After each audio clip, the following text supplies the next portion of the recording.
بسم اللہ الرحمن الرحیم۔ السلام علیکم۔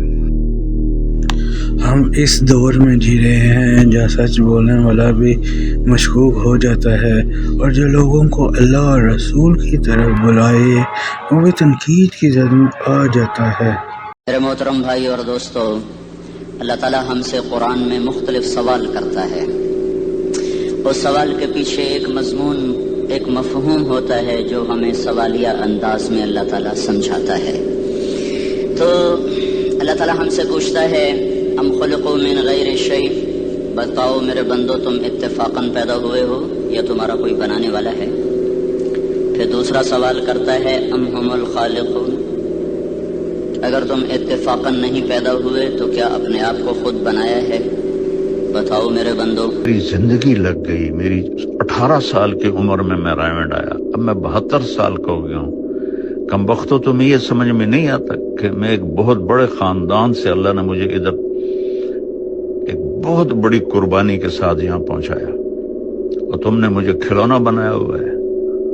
جن کو بات کرنے کا سلیقہ نہیں ان کو تم بٹھا رہے ہو، جس کو اللہ نے ایک میں نعمت دی ہے اس کو تم کاٹے لگا رہے ہو، یہ کرتا ہے وہ کرتا ہے۔ تم لوگ کیا کر رہے ہو بیٹھے ہوئے؟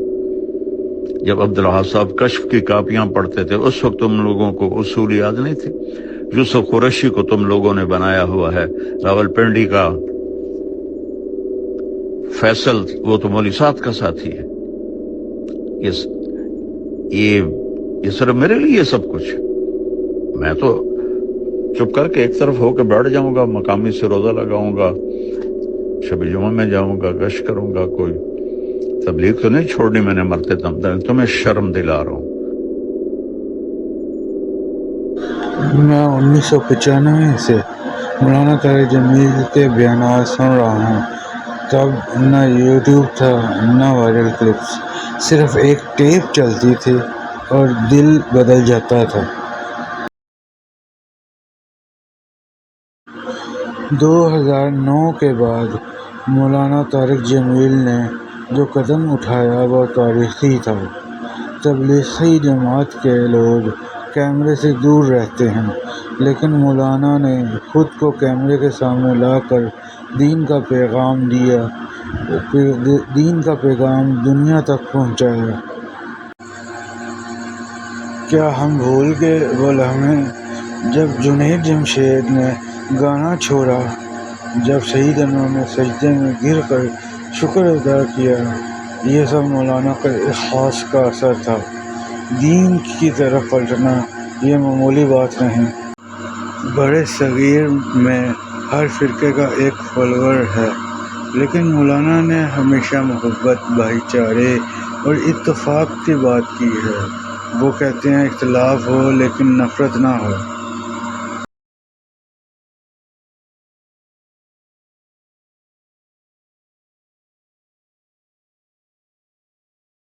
آج کل سوشل میڈیا پر بیٹھ کر تنقید کرنا آسان ہے۔ ایک کلپ کٹ کر لگاؤ، سیاق و سباق بلا دو اور کردار کشی شروع۔ لیکن کیا ہم نے ان کی پوری زندگی کے پیغام کو سنا؟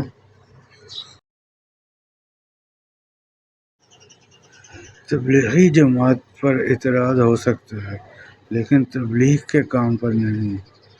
یہ وہی دعوت ہے جو انبیاء علیہ السلام نے کی۔ دروازے پر دستک دے کر صرف یہی کہا، بھائی تھوڑا وقت نکالو اور اللہ کو یاد کر لو۔ اور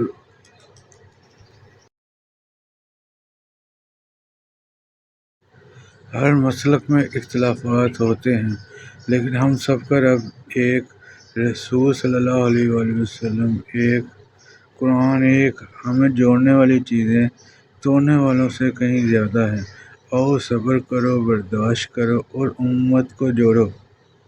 جوان مر گئے، بوڑھے مر گئے، بچے مر گئے، صحت مند مر گئے، ایتھلیٹ مر گئے، ریسلرز مر گئے، پہلوان مر گئے، بادشاہ مر گئے، فقیر مر گئے، مزدور مر گئے۔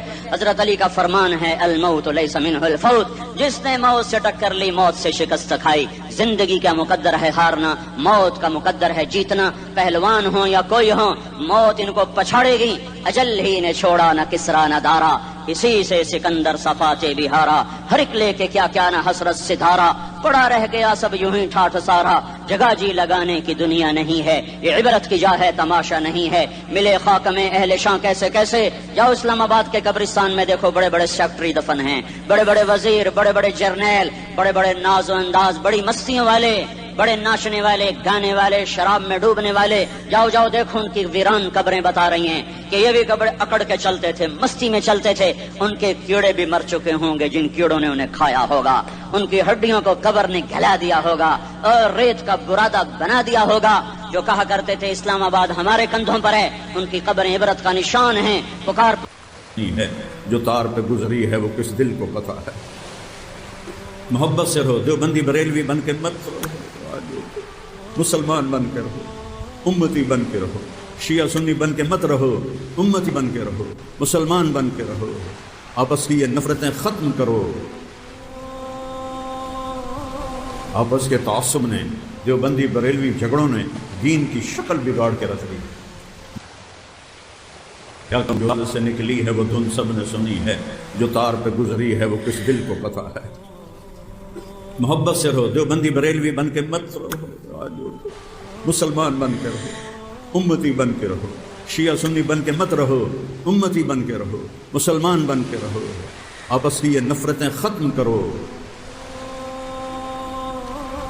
آپس کے تعصب نے، دیوبندی بریلوی جھگڑوں نے دین کی شکل بگاڑ کے رکھ دی. کیا کروں جو ساز سے نکلی ہے وہ